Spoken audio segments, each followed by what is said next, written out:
non, je vous disais, est-ce que t'as oublié?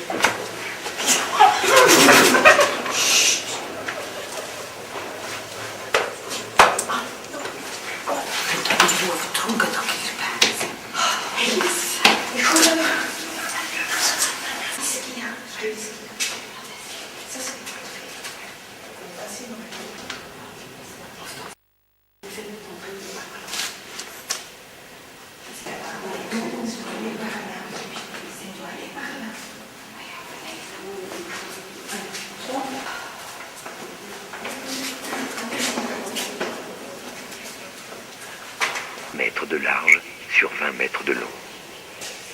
Placez-vous face à cet imposant monument. Vous êtes situé ici sous un cul-de-four, élément d'architecture typiquement roman, qui devait certainement être peint à l'époque, si l'on en croit les...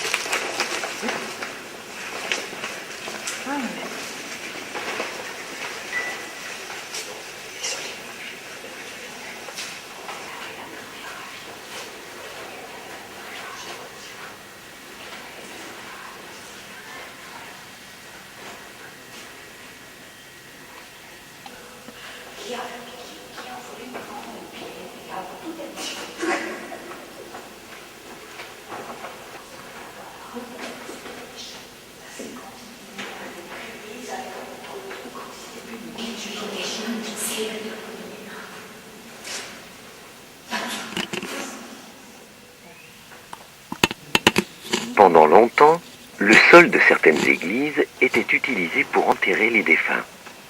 Aussi trouve-t-on ici des sarcophages sur tout l'ensemble de l'édifice, y compris sous la dalle de béton. Vous pourrez en voir à d'autres endroits dans l'église, mais la partie des sépultures la plus spectaculaire est devant vous.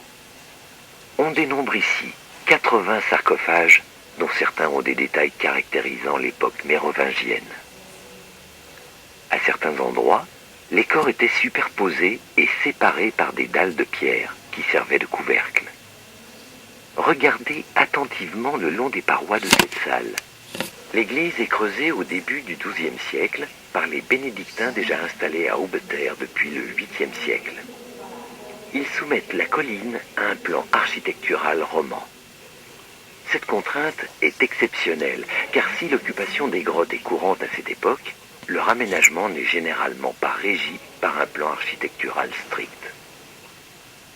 Il est difficile d'estimer le temps de creusement de l'église, mais s'agissant d'une commande, on peut se dire que le propriétaire était sans doute désireux de l'avoir terminée avant sa mort.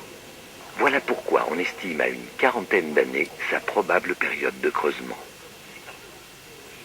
C'est Pierre II de Castillon qui commande ce travail aux bénédictins. Aussi, la naissance de l'église est-elle liée au château, qui, en quelque sorte, la chapeaute depuis son origine. Malheureusement, peu d'informations nous sont parvenues sur Pierre II de Castillon. On pense toutefois que la première croisade, appelée par le pape Urbain II, semble être la raison de la réalisation de l'église souterraine. En effet, le père de Pierre II était un chevalier croisé, et il fit parvenir des récits de son périple, notamment lorsqu'il commandait une garnison à Marache, aux portes de la Cappadoce. Aussi, n'était-il pas indifférent au monde byzantin, ce qui peut expliquer ce choix de réaliser une église à la manière des villes souterraines de Cappadoce. Du commentaire. Vallée de la Dronne, le village d'Aubeterre vous offre un admirable point de vue sur les paysages de la Dordogne voisine. Le village bénéficie d'un emplacement privilégié. Situé à la limite de la Charente et de la Dordogne, et autrefois place forte du Périgord, il fut par le passé très longtemps convoité. Classé parmi les plus beaux villages de France, son patrimoine, ses jardins, ses ruelles pentues creusées dans la roche calcaire, témoignent du riche passé historique du village. Bienvenue à Aubeterre.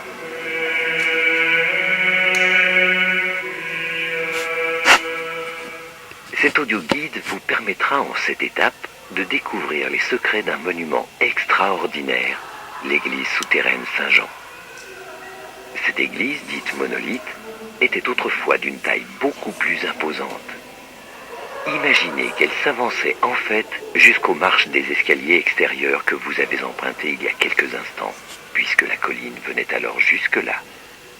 Orientée est-ouest, comme le veut la liturgie catholique, elle était entièrement creusée dans la falaise calcaire, selon un plan architectural roman d'église à 3 nefs.